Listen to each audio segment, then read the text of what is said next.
39. Number 39. Oh, Yesu olilibala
Number 5. Amen. You say good day.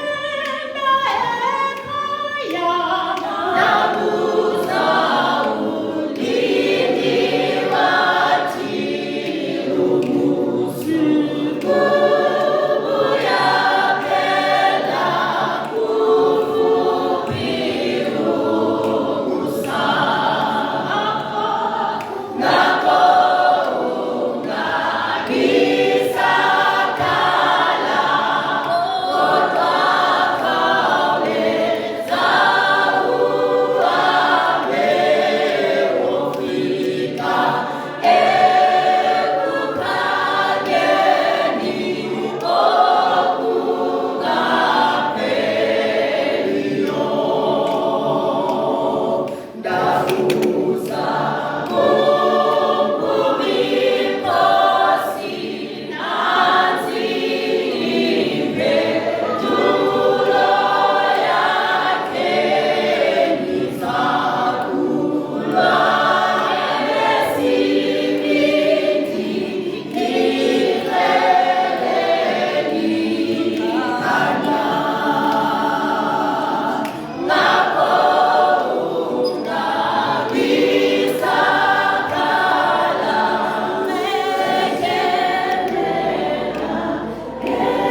Baba wethu onothando, Thixo lapho sisezulwini, sisondela phambi kwentwana yakho Baba lo ngexesha. Sibuye kugcina nguwe iintsuku ezintandathu zeveki. Sibulela kwakhona ukusithwala ukusuka emakhayeni ethu sizobabeka indawo esinqula kuyo igama lakho. Xa silapha keThixo wethu siqinisekile ngobukho bakho ngesipho sesithathu umoya oyingcwele. Esesikucela ke kuwe njengoThixo, ngawo umoya oyingcwele, lungisa iingqondo zethu, lungise Nkosi neentliziyo zethu, uvule iindlebe zethu, ukuze siphinde ilizwi lakho lisincede siyokubakho ekukumkaneni xa uYesu ebuya. Siyathandaza. Amen.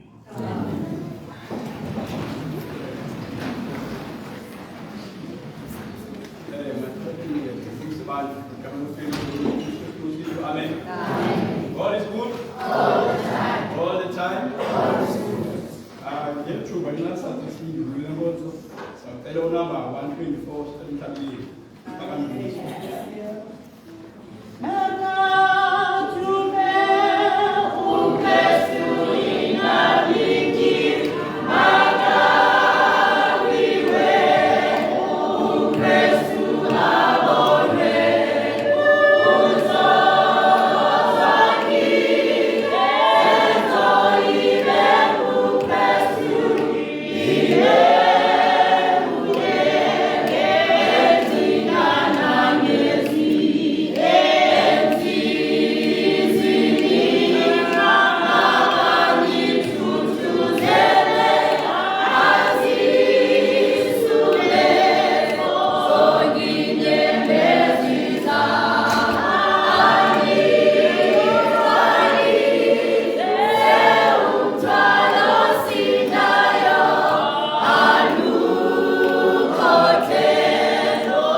Ingaba uThixo angathembela kuwe na?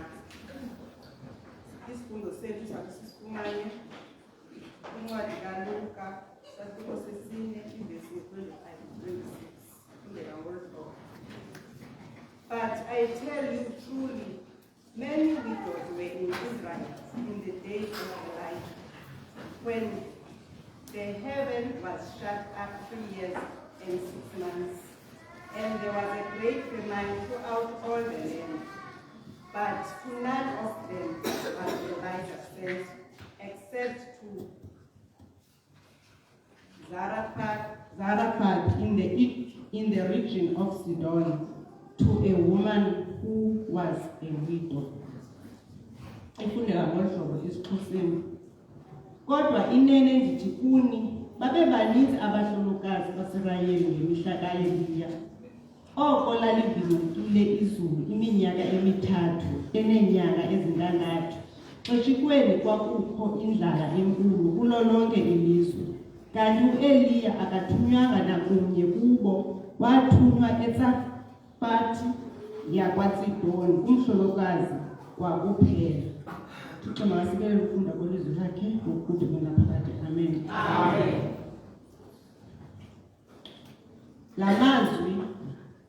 La mazwi ayethethwe nguYesu kuthiwa ke la mazwi abaleke kakhulu ukuthi thina baphila kwimihla yokugqibela. Kuthiwa babebaninzi abantu uThixo Elijah unobathumela kuye. Zazikhona ezinye iiwidows osomashishini bendawo, ii-couples and even abantu abangootata bakwaSirayeli. Kodwa uThixo wakhetha into yobana abadlule abo bantu athumele uEliya kule widow yaseSidoni. uThixo usinikile inyaniso that abantu abaninzi abangayaziyo and also abangayiqondiyo. Also usinikile even indlela bana masiyisasaze njani inyaniso yakhe kwindawo ezikude. Bake sithi sifeyile to support ukusasazo lwenyaniso nelizwi likaThixo. uThixo kuthiwa wosivula aze asebenzise abantu thina esingakhange sibacingele ukugqibezela umsebenzi wakhe. I-appeal ke yanamhlanje ithi xa abanye abantu bezibonakalisile into yobana abathembekelanga kuThixo, ingaba wena uThixo angathi count on you na?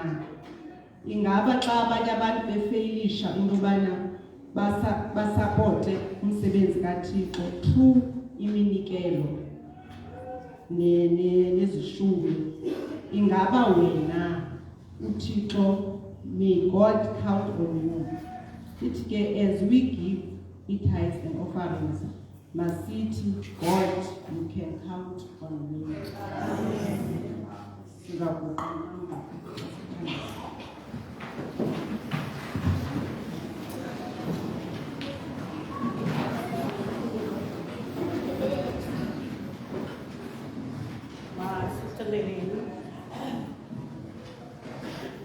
Masithelele bantwana bawengcwele onothando usekhaya ezulwini isondo sethu ngesikhathi esisandla sakho zokuzihle. Enkosi uzalwe ngokubana uThixo nguwe. Enkosi ngenqaba zakho ezingaphakathi usigcina Nkosi nosilondolozo kwakho kusebudeni beveki. Into Nkosi ezenzekayo kwihlabathi esiphila kulo wabuchola wakulondoloza ubomi bethu. Ayikokwenza kwethu, ayondlela Nkosi esizenza ngayo izinto zakho, koko buthando lwakho olumangazayo. Ngeli xesha malisondele sondeza Nkosi ilahla lakho emlonyeni wam, ukuze nalo umthandazo ube lizinto ethozomisayo kwitrona yakho yobabayo. Uze kwinto yonke Thixo ingcwele uSirayeli akuve, ubonakala uSirayeli ngokusebuya ezindleleni zakhe ezigwenxa. Ngeli xesha malisondeleyo singabantwana bakho osithengileyo bawo ngegazi lakho elinqabileyo. Liphalele Thixo namandla onke ukuhlamba Nkosi abone abasithi. Wasihlamba Thixo ingcwele kwiindawo, usisusa kwiindawo esizaziyo esithi Nkosi xa sijonga sibonakale Nkosi sizikhanyele. Kodwa kwinto yonke wena wazosibeka kwindawo ebizwa ngegama lakho. Ncede ke Thixo namandla onke, ayikokwethu kwenza koko bubukhulu benceba yakho engunaphakathi.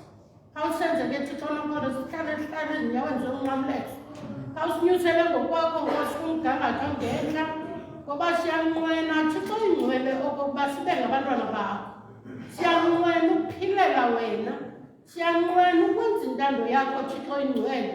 Kodwa ngamanye amaxesha kuyabonakala Nkosi yagqithisa endleleni. Yini Thixo ingcwele into yokuba Nkosi sibe lapha Nkosi sincama izinto Nkosi ezenziwayo lihlabathi ngosuku, kanti ekuphelweni sizaba ngabalahlekelwa ngabakho phandle. Kodwa wena unguThixo nje awusoze usishiye. ungasoze usiyekele nakanye. Nali ibandla lakho Nkosi, nangamabandla wakho Nkosi ethe nqwadalala kwiindawo zonke kwilizwe lonke. Kubizwe igama lakho Nkosi elingcwele. Uthe nqwadada Nkosi, sonke bawo sicenga-cengana nawe, sibambelele emqukumbelweni lwengubo yakho Thixo ingcwele. Khawuthi ke Thixo thina singabantu nje siyadinwa. Khawuyenze Thixo ingcwele, usibambe ngokwakho, siremote ngokwakho Thixo namandla onke, ngeremote yakho yezulu. Kuze Thixo ingcwele sithi sawudinwa, ubonakale wena Nkosi uzikhongoza ngokwakho ngezandla zakho, ngoba wena Nkosi unguThixo nakho, unguThixo ongasoze amshiya Israyeli nakeliphini ixesha. Ibana abantu abakhulu, Thixo ingcwele impilo ngenene ayikho. Tshilo Nkosi umkhonzazana wakho esithi makuthandazele impilo, makusithandazelaneni emakhayeni ethu, kwiindawo zonke nakwiindawo esisebenza kuzo Nkosi. Akumandanga kodwa kwinto yonke Thixo ingcwele khawungenelele. Ngenelela wena mzali, ngenelela wena sonini nanini, ngoba uqapha into ngobomi bethu. Kwinto yonke Nkosi onoxolo usoloko unathi.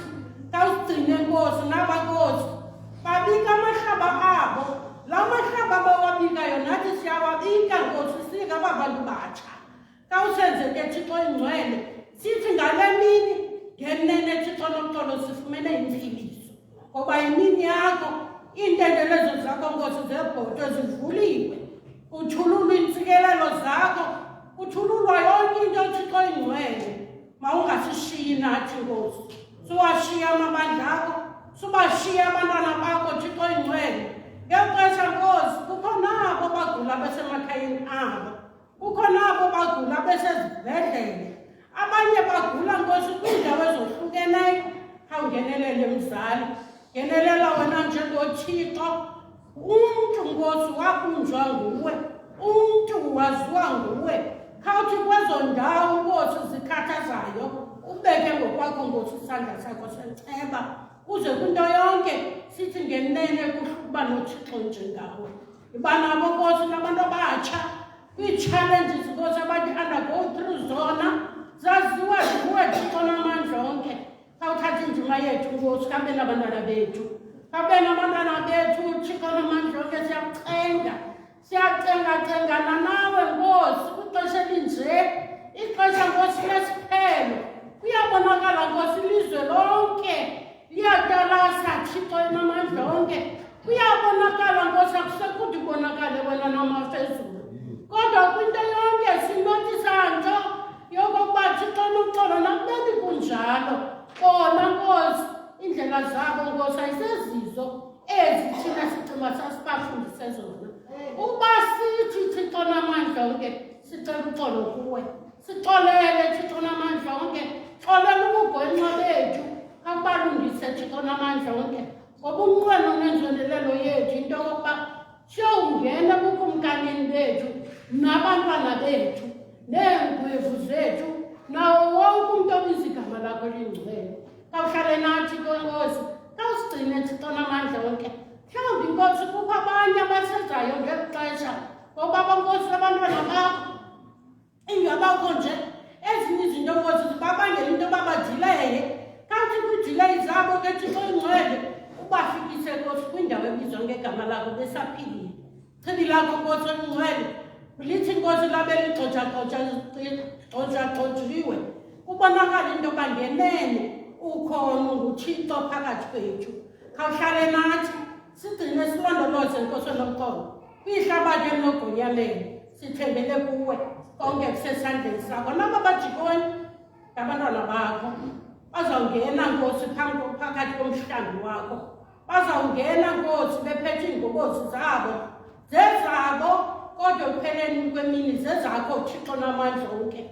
Khawuthi Nkosi umntu ngolo ngendlela ebegqibe ukunikela ngayo kwasekhayeni ibe nguwe Thixo noxolo otyhala Nkosi ngokomnikela kwentliziyo yakhe. Anikele Nkosi, ngoba Nkosi noxolo ukuze uhambele phambili kumsebenzi wakho kumelezekile ngenene sinikele. Singanikelanga Nkosi noxolo kuba sityhalwa zintliziyo kuphela, sisazi into yokuba wena unguThixo, zonke ezi zinto sizinikwe nguwe. Khawuhlale Nkosi ukuthi sonke nangu umkhonzi wakho Nkosi oyingcwele uMntakafalteni nguye bawubhexesha lenkonzo. Uba Nkosi ubukhona ngewuyibhexesha ngokwakho zonke ezi zinto ngewuzenza ngokwakho kuIsirayeli Nkosi onoxolo alunge ezindleleni zakhe. Kodwa Nkosi umchongile ngexesha elifanelekileyo wambeka phambi kwalo mhlaba Nkosi ukuze Nkosi akhile Nkosi iindumiso zakho. Masithi ke Nkosi leendumiso ezathi azikhile zibe kanye zichanana nawe Nkosi entliziyweni kuze kwinto yonke ubonakala into yoba ngenene unguThixo nje uyachukumiseka ungapha kweengqumba zamafu. Uyeva iingcelo zethu, uyeva nakaphini indlela Nkosi esithetha ngayo nawe.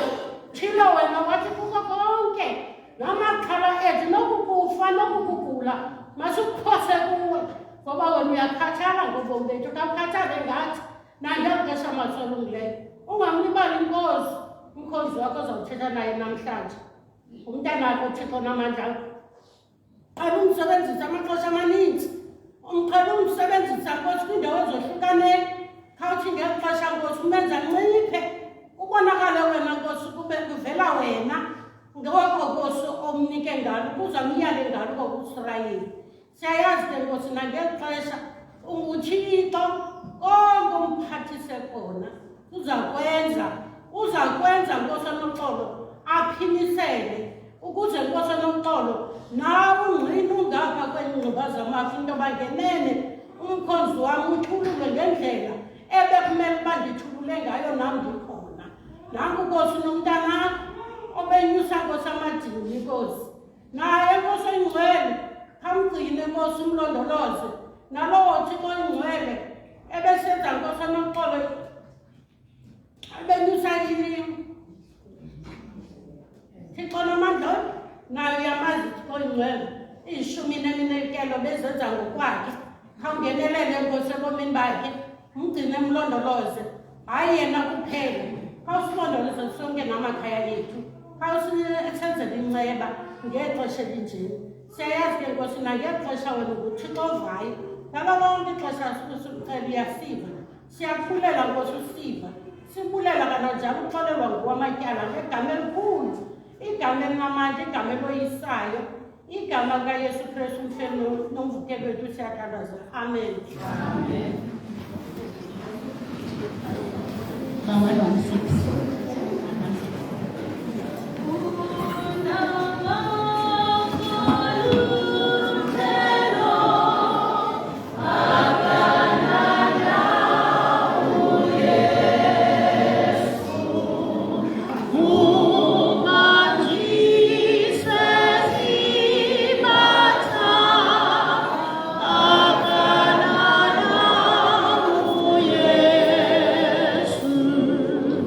Oh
mabena Inkosi isikelele. sikelele sele bandle alomazi ngalo mfimbo ngokuthi amen. Amen.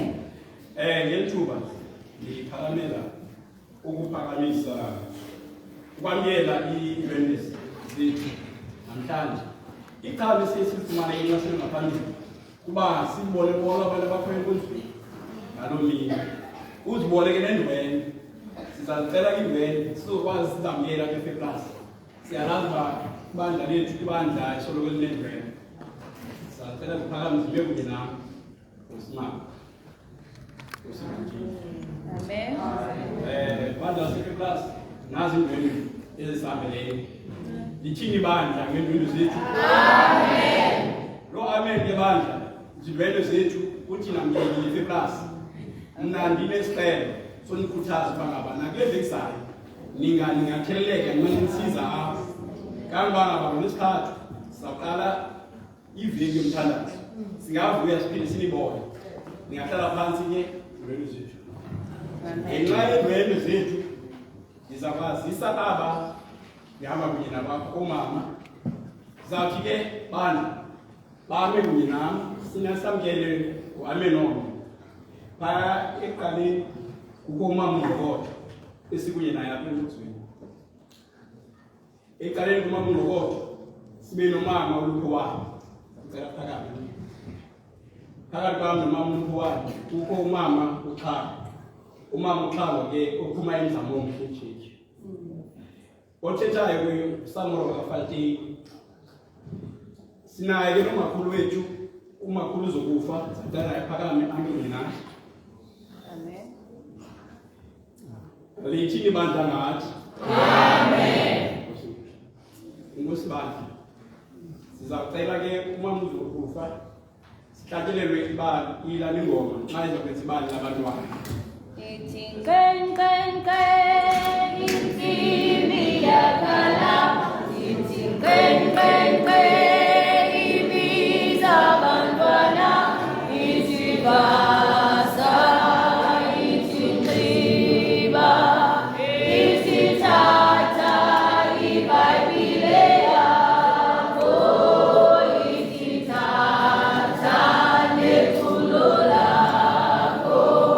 Sihambe siye sabatha. Sithi qen qen qen intsimi yakhala. Sithi qen qen qen ibiza abantwana. Ithi basa ithi nxiba. Ithi thatha iBhayibhile yakho. Ithi thatha neculo lakho. Sihambe siye sabatha.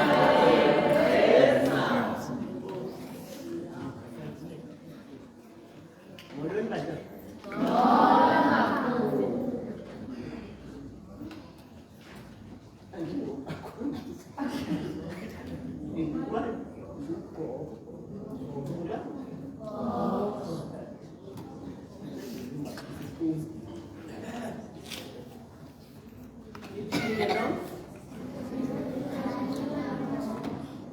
Ngabantwana bakabantwana.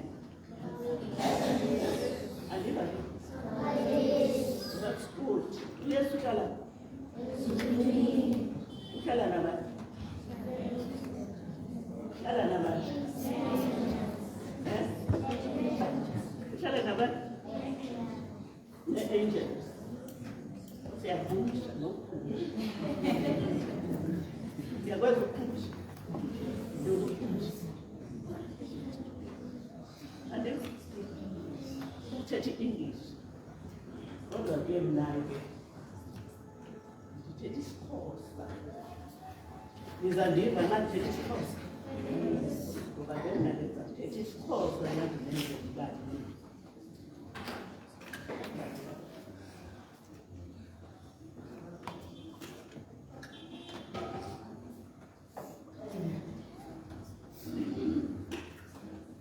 Ukuqala ndifuna nijonge apha ngalenzela ibali from kule ncwadi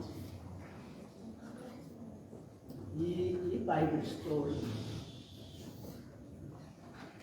I-Bible story.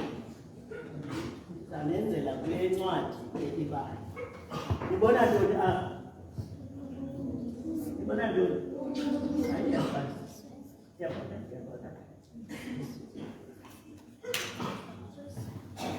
Nibona ntoni? Umuntu umnelo.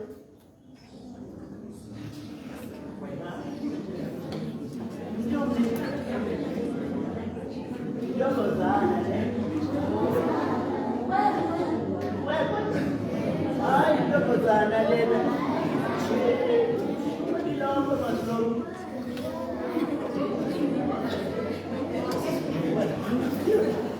Ngoba kunjani ke?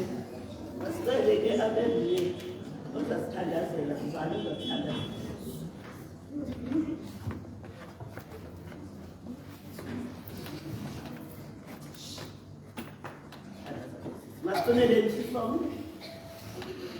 Lord Jesus, we come before your throne of grace. We thank you for giving us a new life. Thank you for dying on the cross for us. Today, help us to love us and know the I'm sorry for all the wrong things that I have done. And please bring peace to our broken heart in the name of Jesus. Amen.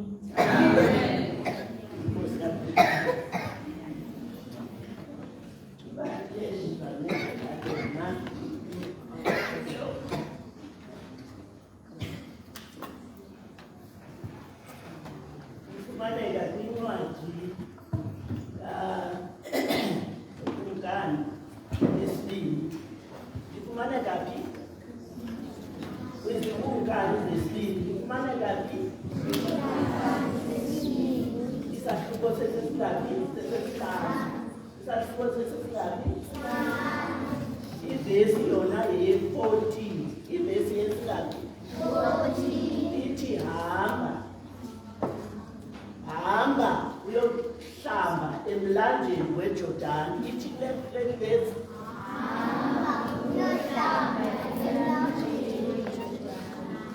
okay nitheke ikweke ayakwekile intombazana ibona kambe ngizayibona kahle ke ngiyayibona ngoku ngiyayibona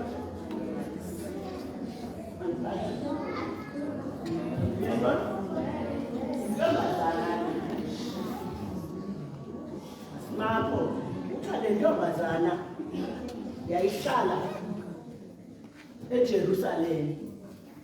Yayihlala phi? eJerusalem. Ihlala nomamayo notatayo. Wafika amashuthu. Ntona amashuthu. Yawazi amashuthu.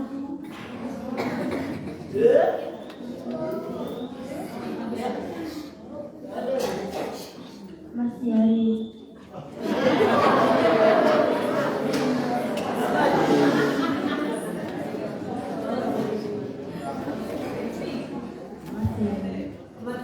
Amasela, ifika ntoni? Amasela, sithi ngamasela amathuthu. eBhayibhelini kuthiwa ngamathuthu. Kanene isifundo sethu ndithe sasifumana kubani? Second Kings 5. That's good. Okay, yathini this?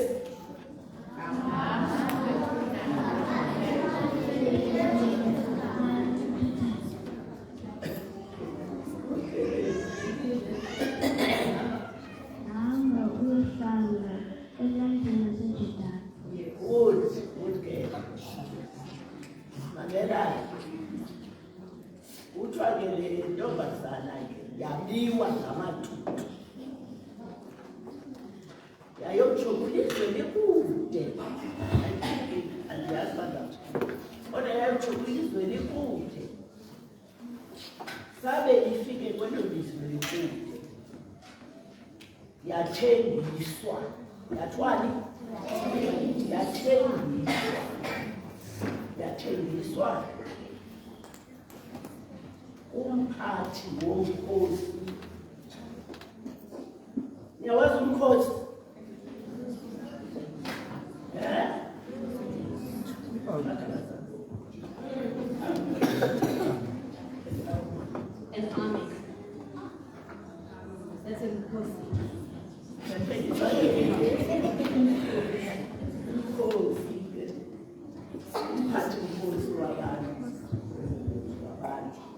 And then sabifika phaya sorry yafika kukumama notata utho ke le ntombazana yayifundisiwe lekwayo into ba ithandaze kusasa ithandaze nasebusuku xa izalala ibivuka ke le ntombazana kusasa ithandaze ithi ndiyabulela Yesu kuba undigcinile ebusuku ibisithini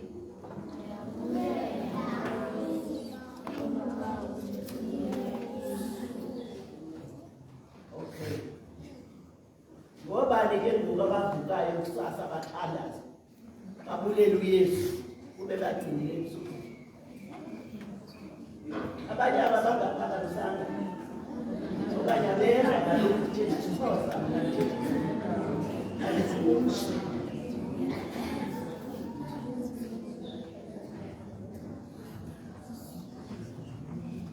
alivuki nina abanye abantu bendibathandayo yabona nje into ke ususela namhlanje sasa ngomsocawa le uzawuvuka uthi enkosi Yesu ngokudigcina ebusuku simame xa uzawulala uthi Nkosi ndigcine ebusuku ubulele uYesu ukuba ekugcinile imini yonke kwade kwasebusuku siyabona ngoba nabathembisayo babazangenza le abanye abaphakamisanga neabazileyo okay kodwa ke kuthathele ntombazana yona yayivuka kokwayo ithandaze naphaya ke ngoku yahamba yaya kwelakini yathengiswa kulo mphathi nkosi wabantu enzeke ngoku yasoloko isenza loo nto ithandaze kuthiwa nina zanithi iyavuka iyathandaza xa ivuka ithandaza ibona lo tata nalo mama bethandaza nabo kukho unokopi omileyo apha phambi kwabo bathandaza kulo nokopi bathandaza kubani unokopi sisintoni sisithixo sisintoni yena wayethandaza kubani lentombazana yayithandaza kubani uYesu masithi igama manje lentombazana masithiyeni igama sithi ngubani bani igama lentombazana nibani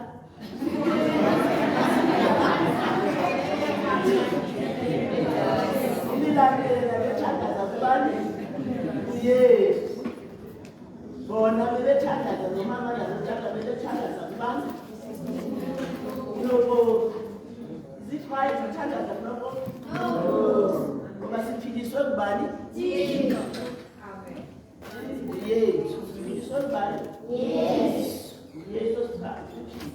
Yesu sipha ukutya Yesu sipha yonke into esiyifunayo noba na uzayinikwa ngumama uzayinikwa ngutata kodwa ivela kubani kuthi asibhale into zakho sakhona ke kuthiwa ke le ntombazana mina zalithi liyavuka ihambe iye simede iye kumama lo ifikela ngoba ibivuka iphinde yonke imihla konke iphethe itreyi isa umama asihlambe ipapa wentona yazi xa ifika pha umama ifika umama ethi lenza lonto ifika umama ethini masikhaleni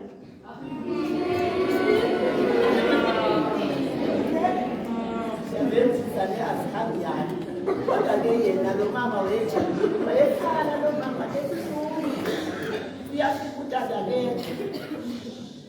lo tata ke ndizamxelela igama lakhe yengutata Nahama nakhe neva ngotata nahama.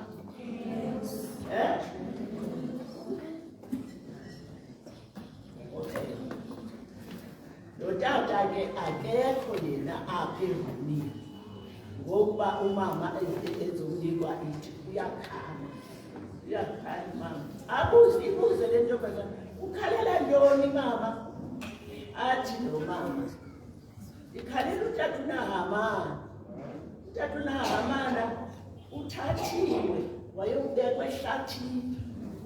Wayobekwa phi? Ngiyalazi ihlathi. Ntoni ihlathi?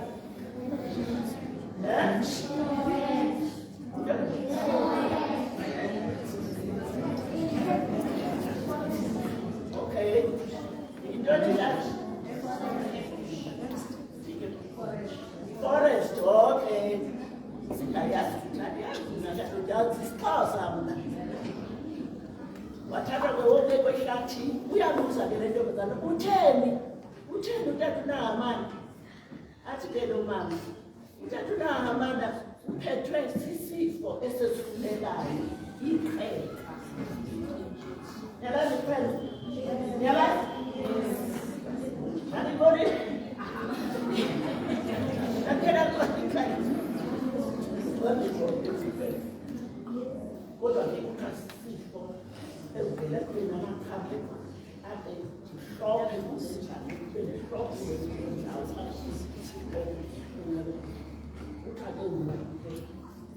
wathatha ngokubekwa ehlathini apho into yoba angasuleli abanye abantu ngoba sisifo esisulela. Wathi le ntombazana besendibakane nentombazana igama lakhe wathi ayidali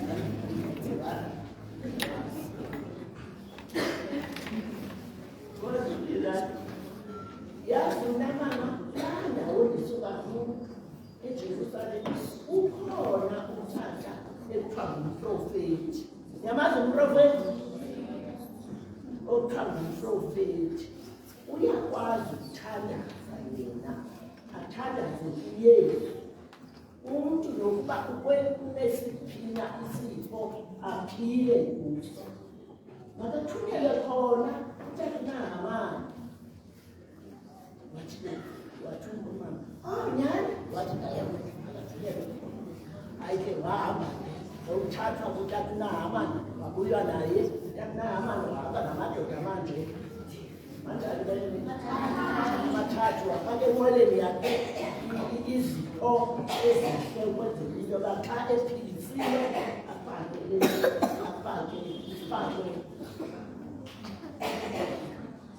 amse ezo zipho. Bahamba ke bakhwela amahashe bayotsho eJerusalem. Bayotsho phi? Bayotsho eJerusalem. Sorry, babefika eJerusalem kuthiwa bafika eminyangweni umprofethi u-Elisha. Umprofethi u-Elisha. Wathi umprofethi u-Elisha akakangeni nokungena apho. Ngoba uzawuthini? Uzamsulela akayenza. Makahambe abheke phi? Emlanjeni wantoni? WeJordani. Sethe emlanjeni wantoni? Afike ekhaya antwile kasithele. Antwile kangaphi? Abantu abadumetisayo. Antwile kasithele. Uzawuphila ke mna ndiye kulaa mlambo umdaka andizokuya. Bathi abantu abatata bebehamba nabo bangabo incinci le nto kuthiwa yenza khawuhambe uye. Wayephethwe liqathi engafuni ukuya, kodwa wacengwa ngabatata bahamba ke babheke emlanjeni weJordani. Wafika phaa emlanjeni weJordani wangena wantywila. Okokuqala asitsho, okokuqala asitywileni nathi. Ndiyakwazi ukutywila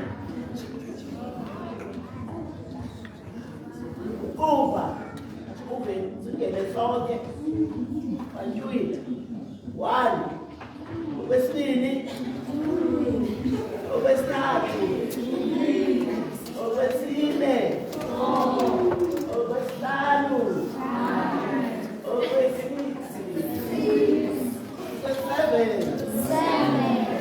waphuma ephilizini, waphuma enjani? Uzabonisa ngezinto apha zonke izinto. Nansi le ntombazana esithetha ngayo le.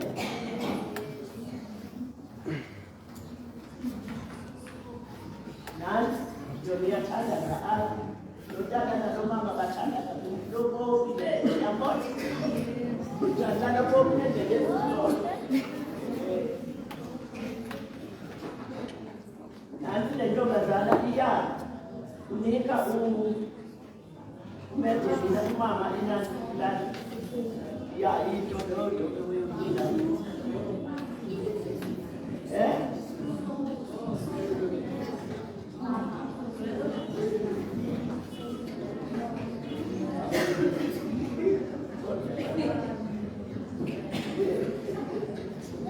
Apa ke ngoku tata amali yamona le tata amali ya bona kabisa.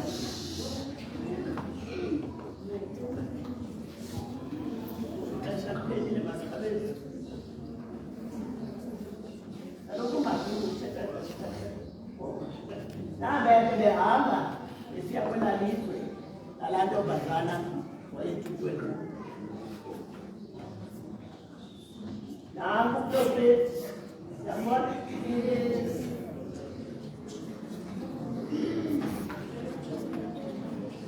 Nangu kakahamba nechika phayeni kazi yakho. Uyajelwa ntoni? Hayi makathethe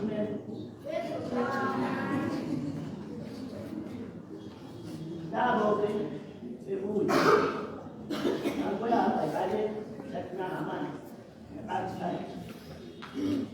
Wabuya nango ke ndifika asibalele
whoever you understand that, Ishmael is different.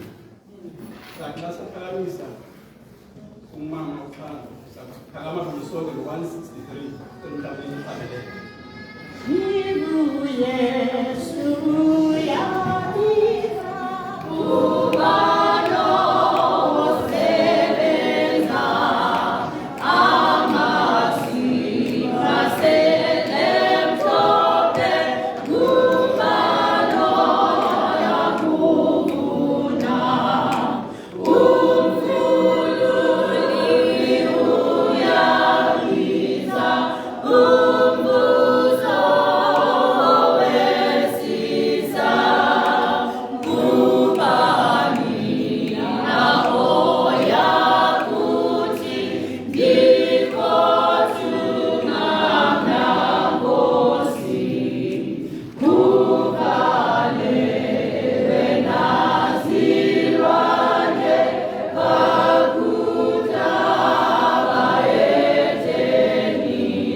chapter 1, verse 18 to verse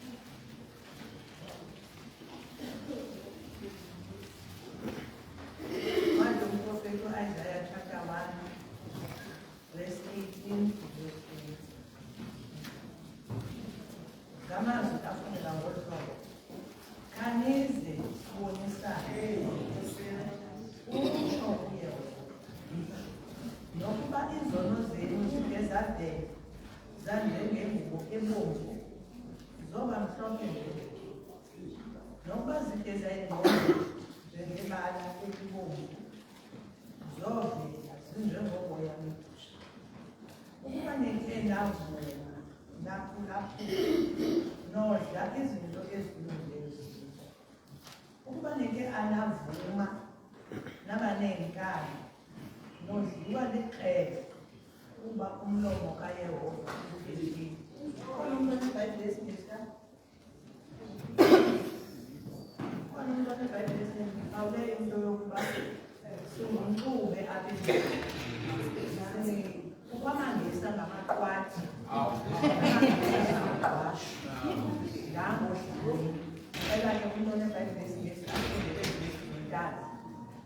Isaiah chapter 1, verse 18.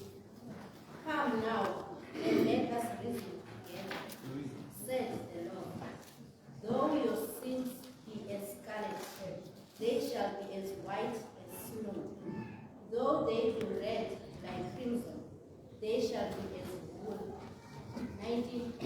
If ye be willing and obedient, ye shall eat the good of the land. 20.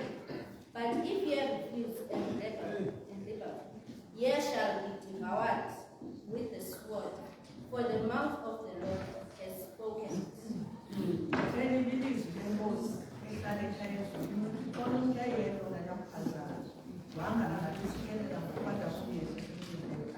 Amen.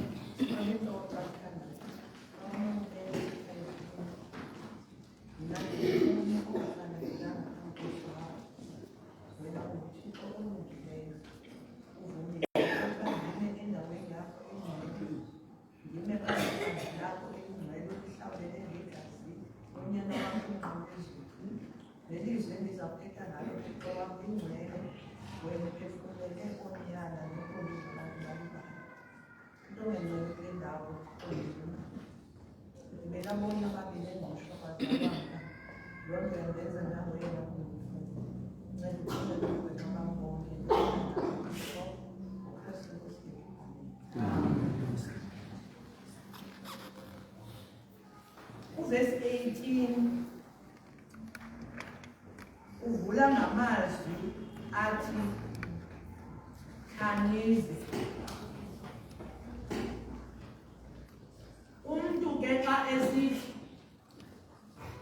khawuze sube ukwenye indawo yena ekwenye indawo ekubizela ukuba usuke kule ndawo kuyo uze kule yena akuyo. Ufumaniseka ke apha ukuba uSirayeli ukwindawo eyenye engasiyo le uThixo bembeke kuyo. Umgangatho akuwo uSirayeli wehlile umgangatho uThixo ebembeke kuwo.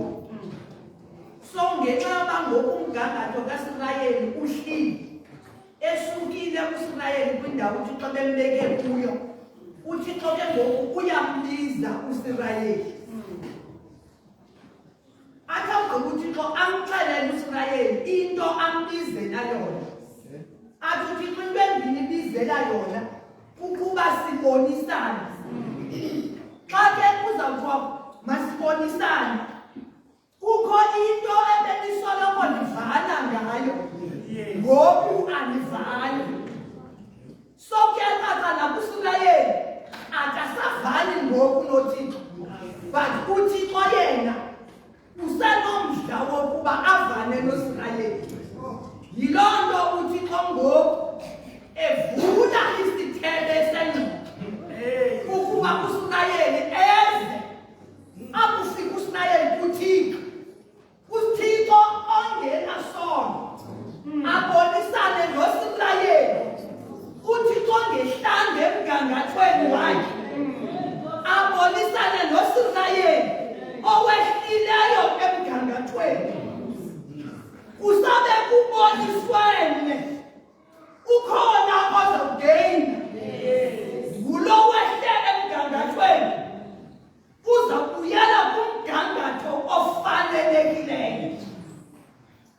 Amazwi alandelayo athi utsho uYehova.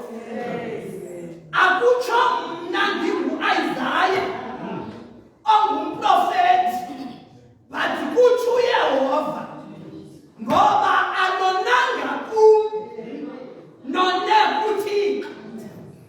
Nokwehla komgangatho wenu akubonwa ndim, kubonwa nguThixo.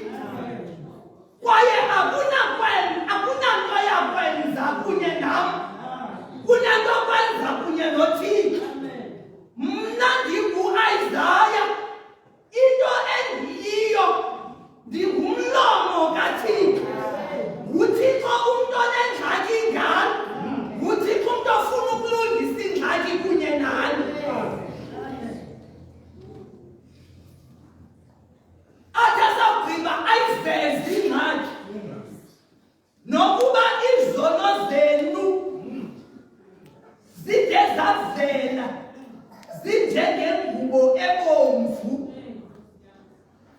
akhaze mgqabhuzana into eyahlula uThixo noSirayeli, kuba uSirayeli kaloku njengabantwana bakaThixo, uThixo yena akakwazi unxiba ingubo emdaka, uThixo yena akakwazi unxiba ngubo ibomvu.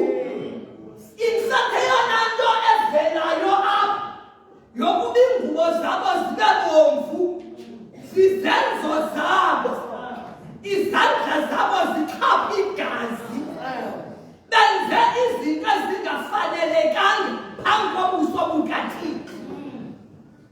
Ndingehla kule ndawo ne? Ndingumuntu othandayo usondela ebantwini akakele. Ngathi mgqabhuzana, uThixo aba bantu ufuna babe sisibonelo ebantwini abangamaziyo yena Thixo, aze aba bantu bangazithixo kuba bengazumbona ehlala ezulwini, bambone kwaba abanyulileyo. But aba bonyulwe nguThixo wababeka uThixo emgangathweni ofanelekileyo kuye yena Thixo, basuke behla kulaa mgangatho uThixo ababeke kuwo, basuka benza izinto ezenziwa zintlanga. Bomi babo babuphila njengentlanga.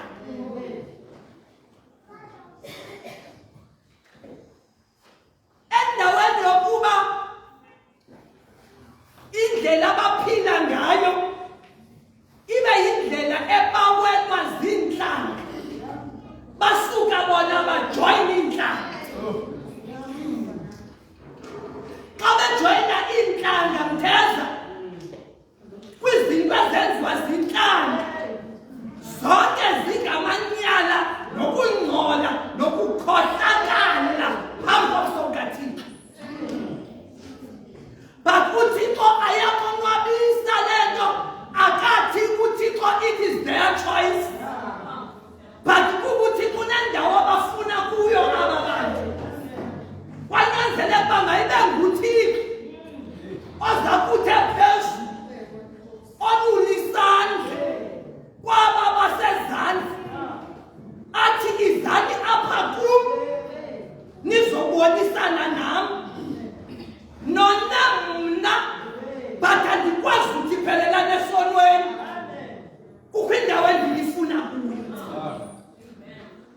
Uthi ke ngoku sele ezi zono zenu zinje ziyilexilixakileyo nani, endinothi xa ndinoma phambi kwakho ndikuxelela izolo lakho nezolo elinye lakho, ndikuxelela into yoba nangona ufasile umhle kodwa uyinyukunyuku eyona nto uyiyo. Ndingenela ukuthi kuwa uyinyukunyuku kodwa ndizibize ngamagama izinto ezikwenza nyukunyuku. Sele kunjalo ndifuna le nto sihlale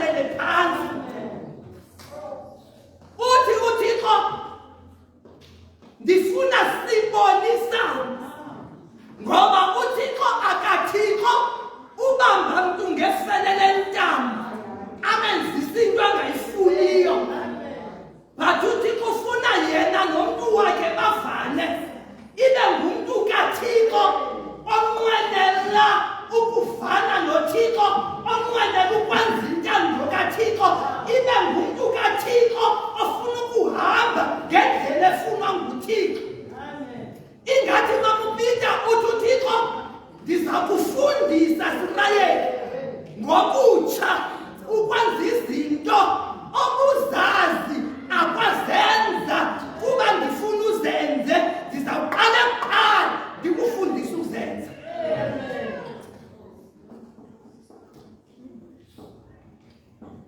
Uthi ezizono ndizazihlamba zibe njengekhephu. Cacileke le ngubo kaSirayeli ibomvu iyingqombele but izawuhlanjwa ibe njengekhephu.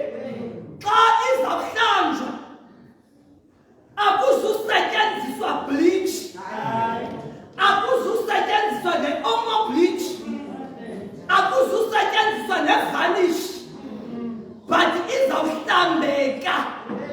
Kukuhlala phansi kuthethwathethwana. Lo ungalunganga azibona ukungalungi azandlale kulo ulungileyo ze lo ulungileyo anikezele ukulungisa bakhe kulo ungalunganga. Lo ungalunganga amkele ukulungisa balo ulungileyo atsho naye alunge akwazi ukuthi nambesuboni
singangena apha esixekweni siyobiza abantwana bakaThixo ngakuzokufa ukuba mabenze apha bazokhonza uThixo onesabatha. Sicikoze siyicacise umoya oyingcwele esineke sichaza isabatha kaThixo ukuba inamhlanje. Sichaza indlela efanelekileyo yokukhonza uThixo ukuba yile senza ngayo. Sichaza nendlela yokulinda uYesu. But abantu baphazamiseke bephazanyiswa yingubo esinxibileyo. Ubumdaka bengubo esinxibileyo benze kungavakali nalento sithethayo. So umdlaka Yesu ukuba kuqale kuqoqeke ingubo ukwenzela xa ingubo iqoqekile xa sithetha nento sithetha ivakale. Uthi ngomprofeti uIsaiah uzazihlamba zibe njengekhephu. Xa kuzekeliswa ngekhephu eBhayibhileni kuzekeliswa ngeyokugqibela into ebonakala imhlophe kwezi sizaziyo. But xa izono zam nezakho zihlanjwa nguYesu zizaba mhlophe ngaphezulu kunekhephu. Ngoba igazi likaYesu xa lidibana nobunyukunyuku besondo lona liligazi lifika libe yi-omo bleach esonweni.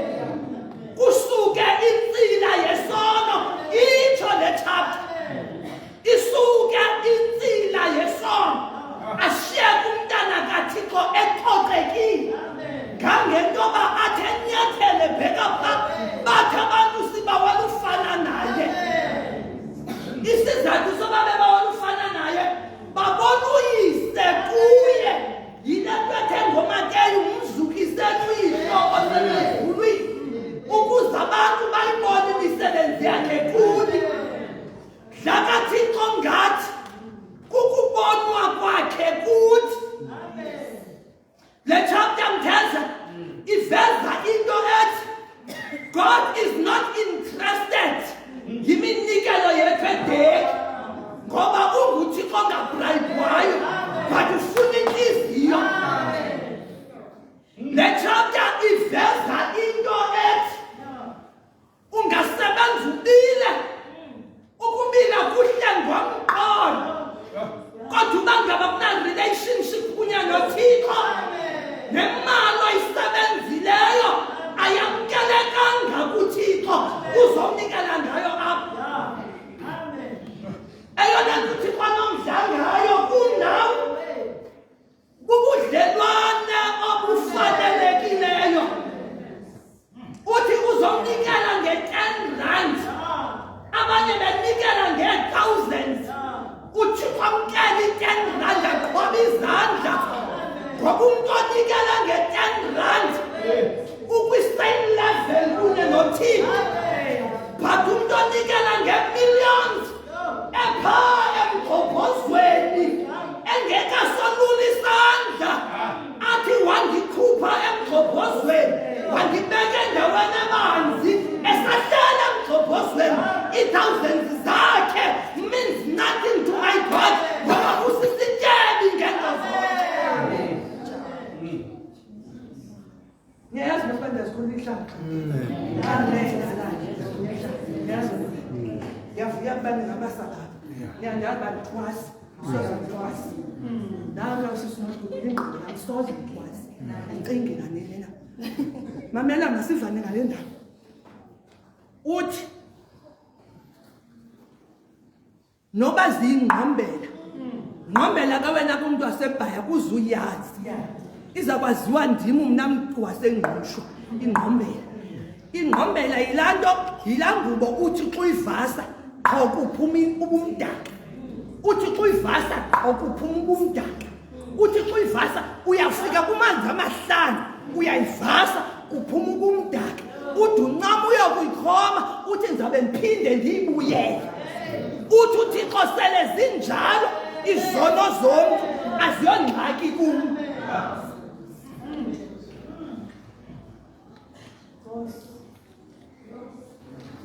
Uthi uThixo apha uba nithe navuma singeneli nje ukuvuma.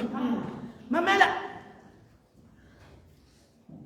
ngifuna ucacisa into yovuma ne eligama lithi uvuma lithetha into eninzi ne thetha into eninzi eligama lithi uvuma. Abanye abantu bayavuma uvuma unikela ngomzimba wakhe komnye umuntu adlale ngawo. Abanye abantu bayavuma uvuma usetyenziswa ngulo umuntu aze lo muntu abenefite yena kungekho nto ayibenefitayo ne. Abanye abantu bayavuma bavuma uba negalelo emayelenqeni azawudistroya ubomi bawabanye ne. Linento enintsi eligama lokuvuma but xa liphuma emlonyeni kaThixo lithi uvume ukulawulwa ndim, uvume ukuhamba nam, uvume uphulaphula mna, uvume usebenzela mna, uvume ukwenza yonke into ngendlela ekholisa mna. Uza kudlitwa ezilungileyo. Yimaka masivane xa uThixo uzawuthetha ngento ezilungileyo zelizwe akathi uThixo uzawina ilotho ube ne-millions. Xa uThixo uzawuthetha ngento ezilungileyo zelizwe akathi uThixo uzawudrayiva imoto, akathi uThixo uzayohlala eSummerset. Hayi, xa uzawudla into ezilungileyo zelizwe mamunyathi uthi uzawuhlala eZwide, uzawuhlala kulaa ndawo inendlobongela but mna ndikuprotekte ngoba wena uhamba nam, wena ufana nam, uzawuhlala eSoweto ndikuprotect ngoba wena uhamba nami. De abantu ohleli kunye nabo bathi xa bekujonga bazibuze into yoba ngumntu mncinalo ngoba ulandela indoda ekuthe xa ilulanyeka lulwandle wavela umbuzo othi ngumntu mncinalo kuba uhamba naloo ndoda abantu kwindawo ohleli kuyo babuze uba ngumntu mncinalo. Asibizwa lifokofoko lendoda for ubonisana nathi, but sibizwa ngumuntu osazi kakuhle, usazisilele, uyasazi uYesu, usazi sihamba, usazi into esiyicingayo singekayithethi, singekayenzi, in fact uyaze singekayicingi.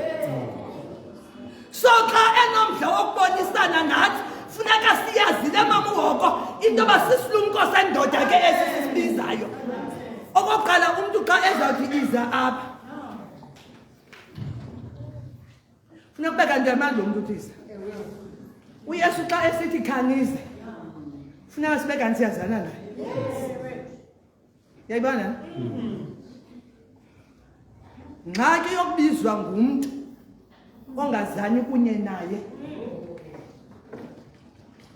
yinto yokuba uyade usabele naxa ubizwa sisihange ne, but into emnandi kuxa sibizwa nguYesu kungenxenye into yoba simele ukwazana naye sonke. Xa uvuka kusasa, xa sivuka sonke koomandlalo bethu isayini ethi simele umazi ngoba besilele asikwazanga kusivukela, sivuswa nguye.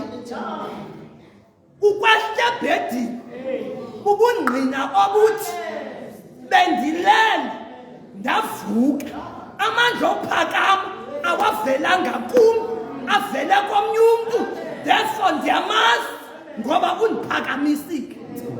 Zonke izinto esizibhaqa sikwazile ukuzenza nangaleyo namhlanje imini aziphumanga kuthi sisinothando sincedwe nguThixo. So le nto ithi simele ukumazi. Xa ke simazi sizamvuma. Ukumvuma kusinika ilungelo lonke into ezilungileyo zelizwe. Into ezilungileyo zelizwe ukela ilanga livele empumalanga lisinge entshonalanga kube kukho abangakhange balibona. Into ezilungileyo zelizwe kukuba kugaleleka isiqamu eyakho indlu ithi noba iwile kodwa uqiniseke ngentwanye ndijonge eJerusalem.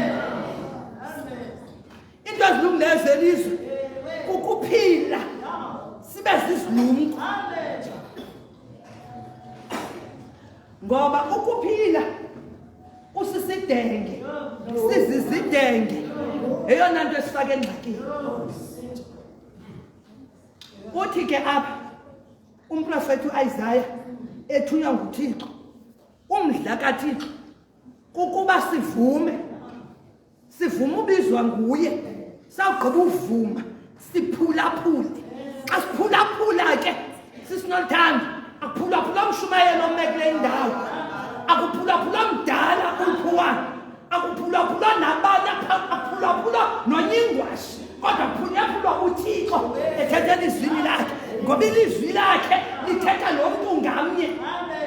And ukuze silive siliqonde funeka sibe kanti umnikazi walo siyamthanda, umnikazi walo siyamfuna. Xa simthanda simfuna, sizafuna nokuyokuhlala kunye naye. Ngenxa yokumthanda siza kuyidinga siyilambele ipresence yakhe. Even ngoku siselapha emhlabeni sidinga ipresence yakhe ebomini bethu ngoba siyamfuna, siyamthanda. Mamela, xa simamela kakuhle ezivesi sisifundileyo kubizwa abantu abangaboni.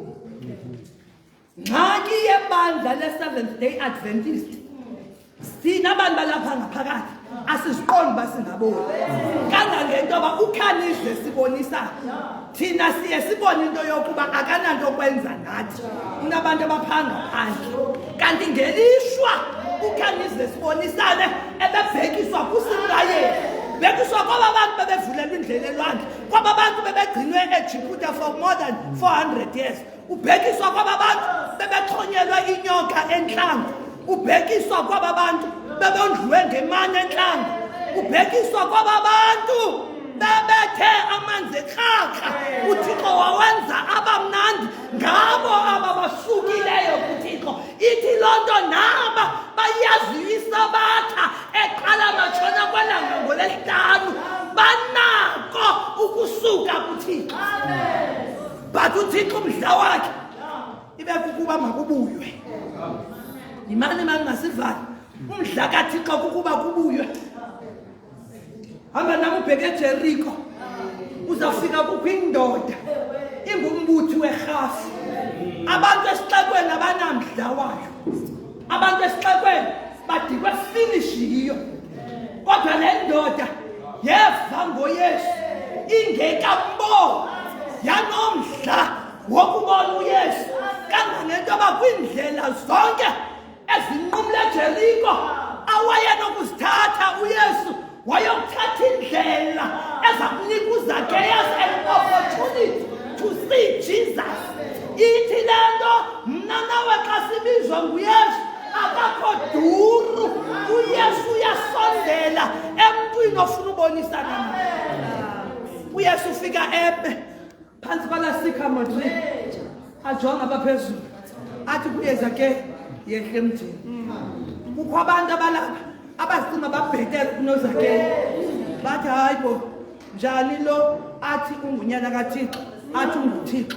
aze ajike abe kanti yena uzayolalisa endlini nomoni endulo kaYesu andizanga zobiza amalungisa ndizobiza boni ukuba bavuquke naye lo ungunyana kaAbraham ngowembewu kaAbraham akonwabanga uThixo zimekwe sikuzo kweli lizwe lo gama thina sonwabile phakathi ezimekweni ngoba uThixo ufuna siphume ezimekweni sikwazi uba zizitya zokuphatha indaba ezilungileyo xa ke isitya esiphethe indaba ezilungileyo siqoqwa ngumnikazi wendaba ezilungileyo into esiyiphetheyo izaba netaste but xa isitya singaqoqekanga kwa into phakathi esityeni izaba tasteless la kaThixo ngokubonisana kunye nathi mtheze kungenxenye into yokuba wena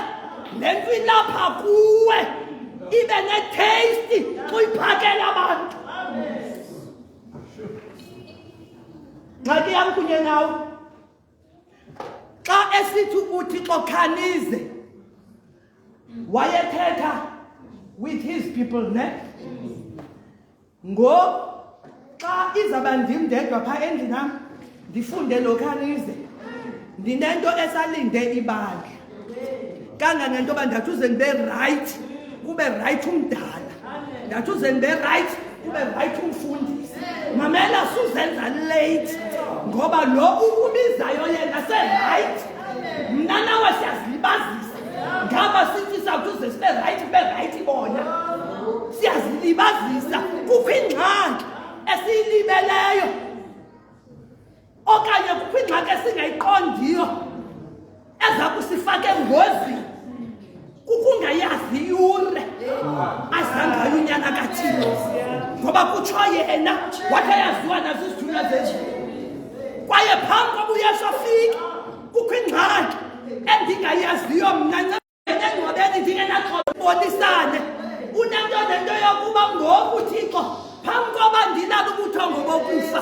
phambi koba uYesu afike please dear God mold up my character ukwenzela into yokuba xubuye isimilo sam sibe sifana nesakhe xa uyimold icharacter yam Thixo yam kukho abantu abaninzi abazawutsaleleka kuwe ngoba kutsho yena ukuba ngithe ndandiphakamisa nandabatsalela kungokwam asizukumphakamisa ngelizwi kuphela siza kumphakamisa nangezimilo zethu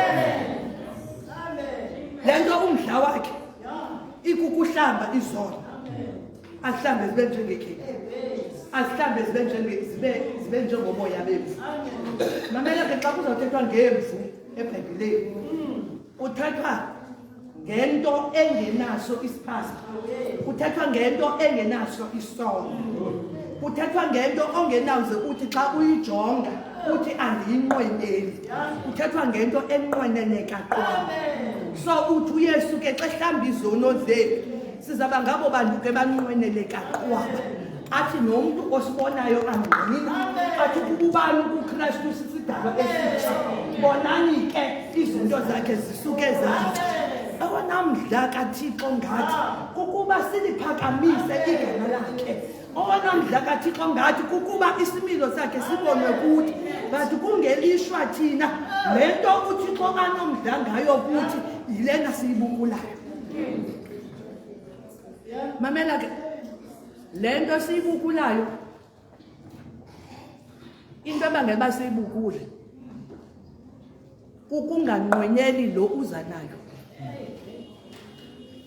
Into ebangela lento siyibukule ukuba nangona ethuma abantu phambi kwethu ukuba basizobele indawo asifuna kuyo. Siyayiva ngoku le ndawo kuthethwa ngayo. Kodwa xa siphuma ngapha kwalamnyango sibe comfortable zindawo esikuzo. Kuba yena esazi ukuba ke apha kuthi kukho nalomkhwa ngokuba sive ngoku xa siphuma ngalamnyango sibe comfortable zindawo esikuzo akancami. Ngangento bengancami senzelwa i-Sabbath school lessons ukwenzela iveki yonke sihambe naye ethetha kunye nathi. Sinikwe intsikelelo lokuba uThixo in a form of this Bible ahlale ezindlini zethu ukwenzela uba anqokole kunye nathi. Izibe sithi abantu abangafuni uncokola noThixo zilela uthule ezindlini ngoba sifuna ukumva xa esithi come let us listen together. OmaKristu athandekayo liphelile ihlabathi esihleli kulo. Lifikelela kulaa mgangatho ethi iBhayibhile liyatalasa njengenqindi. Lifikelela kanye kulaa mgangatho ethi iBhayibhile liyathandeka. Ithi iBhayibhile liyajinga njengomandlalo omdala. Abemi balo bathe matsha ngangento yokuba mdala kuphuma phambi koba usitata imoto yakho funeka ubhekabheke ujonge ukuba ungaba usafe na xa uzawusitata imoto yakho. Yeyakho ithengwe nguwe ne-insurance ibhatalelwa nguwe isaviswa nguwe kodwa funeka ubhekabheke phambi koba uyisitata. Indlu yakho hleli kuyo kunyanzelekile uba uyocela bakwaThayilito bakuzisela i-protection. Ukho uThixo ubukele besingenaphi ukuthenga oThayilito ekhona uThixo ukuba besivuma ukubonisana kunye naye. Besingenakuxhomekeka ezintweni ezenziwe nguye de kubekho nabantu esixhomekeke kubo abenziwe nguThixo uba besivuma ukubonisana kunye noThixo. Nantsi ke le nto emasizane nayo akasibizeli nje akasibizeli lize sibizela kwindawo ephakamileyo sibizela kwindawo ephezulu sibizele bukumkanini bamazulu apho ummi wakhona angayisayi ukuthi ndiyafa. Usibizela kulo mzi ochazwe ngumculi wamasabatha wathi isihlato yigolide. Sibizela kulo mzi ekuthiwa ilanga kuwo alifuneki ngoba imvana ngokwayo ikukukhanya. Sibizelwa kulaa mzi unomlambo ophuma entroneni kaThixo maqalo amabini kume umthi wokuphilisa intlanga. Le ndawo sibizelwa kuyo yile sizathu xa singena kuthiwa vulani amasango lungene uhlanga olugcina ukuthembeka. Le ndawo sibizelwa kuyo yile sizathu xa sivela kuthiwa ngobani naba kuthiwa ndazi kwaziwa lenkosi ithi impendulo aba ngabaphuma ezantsi ehlabathini embandezelweni enkulu iingubo zabo ihlamba egazini lemvana. Le ndawo sibizelwa kuyo yile sizawuthi xa sisithi qaqatha uYesu ngokwakhe akwazi ekroneni kuphuma ingelosi ziphethe izithaba. Isithaba ngasinye sibekwa phezu kwentloko yomntu osidizevayo. Le ndawo esibizelwa kuyo yile sizawuthi sisavuyela izithaba. Aphinde unyana kaThixo akwazi ekroneni ziphume ingelosi ziphethe ihadi. Uhlome ihadi ezandleni zabantu abathe bavuma ukubonisana kunye noThixo. Abantu abazidlile izinto zelizwe abakubonileyo ubuhle bukaThixo kweli lizwe bayokuboniswa bugqibelele ezulwini. Sawuthanda inote izawutshelwa ngumntu okwaziyo ukubunjwa kwam nobunjwa kwakhe. Izawutshelwa ngumntu owaziyo amahlande enyuke esidibene nawo kweli lizwe.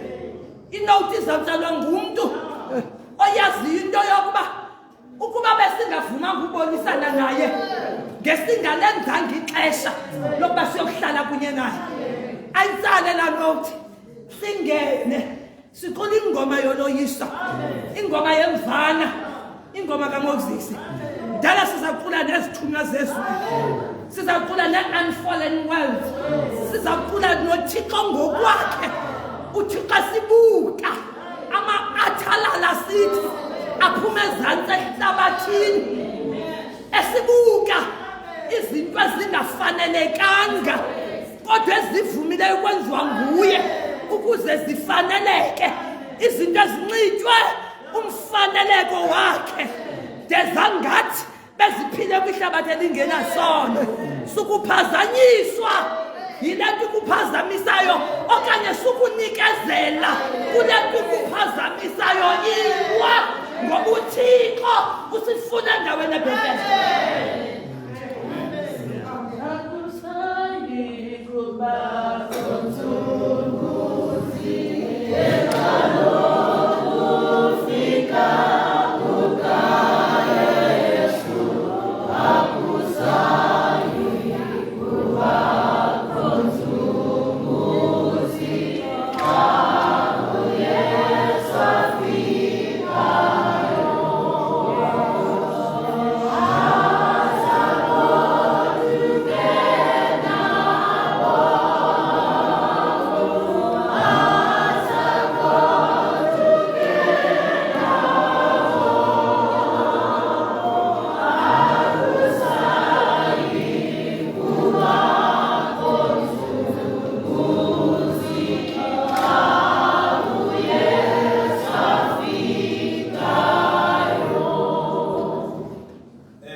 Isa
usibhaqile baba.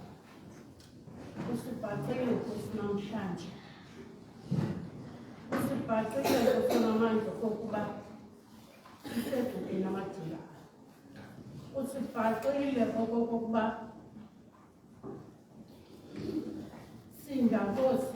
singabonisana nawe.